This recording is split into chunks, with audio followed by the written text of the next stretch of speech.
সে গুহা উপরের দিকে আমরা উঠতেছি, অল্প একটু আছে, অনেক নিচু জায়গা। আসসালামু আলাইকুম প্রিয় বন্ধুরা, আশা করি ভালো আছেন। আমরা আপনাদেরকে দেখাবো খাগড়াছড়ি আলুর টিলা যে গুহাটা উপাধি পাইছে। এটা পানির যেতে যেতে যে পরিমাণ একটা সুড়ঙ্গ হয়েছে, এই সুড়ঙ্গটা অনেক বিশাল, ভিতরে অন্ধকার।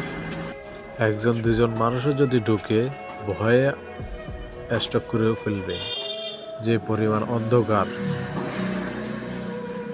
আহর দর্শনীয় জায়গাগুলা অনেক কিছু শিখা যায়। এই গুহায় না আসলে বুঝতাম না গুহার ভিতরে কি পরিমাণ অন্ধকার, ভয়ানক জায়গা।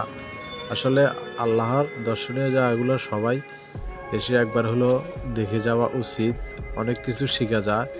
আমরা তো বাংলাদেশের এক জায়গায় পড়ে থাকি, কিন্তু আল্লাহর যে সুন্দর সুন্দর জায়গাগুলো সৃষ্টি করেছে, এগুলো অন্তত একবার হলো আপনারা এসে ঘুরে যাবেন, অনেক কিছু শিখার।